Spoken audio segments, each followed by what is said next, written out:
똑띠는 본격적으로 수면 교육을 했다기보다는 신생아 때부터 수면 의식을 잘 지켜줬었어요. 신생아 때부터 진행한 수면 의식은 나중에 있을 수면 교육을 조금 더 수월하게 해줄 수 있거든요. 하지만 제 생각인데 선제적으로 몇 가지 생각해서 체크해야 될 것들이 있더라고요. 첫 번째는 보충 수유입니다. 저는 조리원에서부터 유난히 보충 수유에 대한 교육을 많이 받았고, 그래서 조리원에서도 집에 나와서도 직수를 하면서 유출된 모유도 보충을 하는 보충 수유를 열심히 했고요. 그래서 아기가 울어서 밥을 준다기보다는 울기 전에 밥을 줘서 수월하게 텀을 맞춘 편입니다. 양도 눈치껏 늘려갔고요. 수유텀을 어느 정도 일정하게 신경을 쓰고 있다면 그 다음에는 모로반사를 방지시킬 건지 적응시킬 건지 정해야 돼요. 이건 아이의 성향을 봐야 된다고 해요. 똑띠는 조리원에서부터 너무 속삭이를 답답해해서 선생님들이 한 팔씩 빼가면서 모로반사를 적응시키는 훈련을 해줬고, 집에 와서도 하루 이틀 훈련을 하다가 아이의 속삭이는 졸업을 했고요. 스와드럽이나 모로반사 방지용 이불도 한두 번 써보고 바로 뺐습니다. 그리고 적응시켜 나갔어요. 요새 모로반사 방지템이 굉장히 좋은 게 많아서 방지하는 쪽으로 가는 것도 상관없다고 생각은 해요. 그 다음에는 등 센서를 만드는 버릇을 하지 않는 것. 약간 본능적으로 아기를 달랠 때 위아래로 둥기둥기 달래는 분들이 많은데, 그런 바운스는 아기가 침대에 누웠을 때 느껴지지 않기 때문에 깨거나 등 센서가 생길 수 있다고 해요. 그렇기 때문에 저는 의식적으로 양 옆으로 살살 스윙해주면서 달랬습니다. 그 덕분인지 원래 그런진 잘 모르겠지만 아무튼 등 센서 없는 아이로 잘 크고 있습니다. 이제 본격적으로 신생아 수면 의식의 첫 번째는 환경을 조성해주는 것. 잠을 잘 때는 늘 어두운 곳에서 재웠고요. 낮잠을 자도 잠이 들면은 어두운 침대로 옮겼습니다.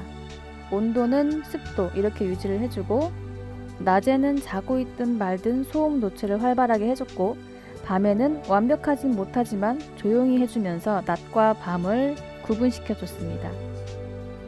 두 번째는 밤잠 전 체크해주기.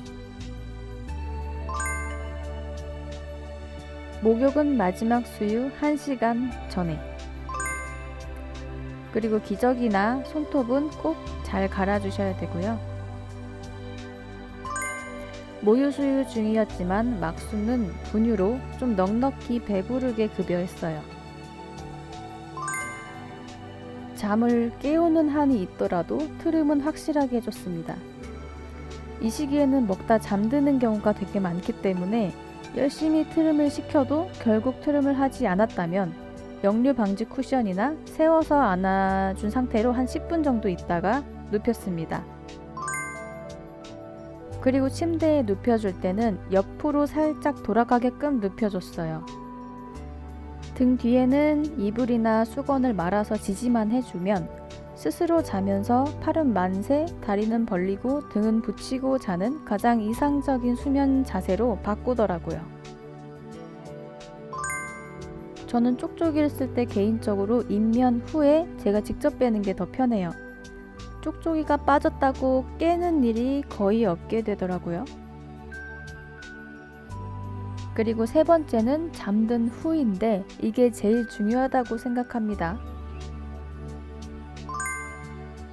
신생아는 근육 구조상 끙끙거리고 아저씨 같은 소리 내고 발버둥 치는 경우가 되게 많은데, 이때는 수면의 일종으로 보고 지켜보는 게 좋아요. 이때 계속 하나하나 안아주면 수면 방해를 하는 거거든요. 갑자기 왁 하고 우는 경우도 일단 지켜봅니다. 꿈을 꿨는지 모르겠지만 금방 다시 자긴 하거든요. 울진 않지만 눈을 팍 뜨고 있는 상황에도 일단 지켜봅니다.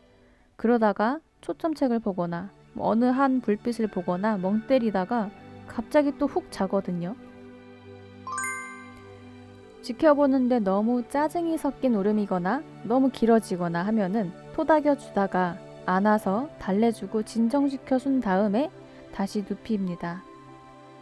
그런데도 잠이 들지 않고 계속 그런다면 아까 체크했던 것들을 다시 체크해 봐야 돼요. 기저귀나 수유나 온도 같은 것들. 이렇게 수면 의식을 하다가 통잠이 온다면 과연 끝일까요? 저에게 있어서는 통잠 후에 수유량을 맞추는 이 작업이 더 어렵더라고요.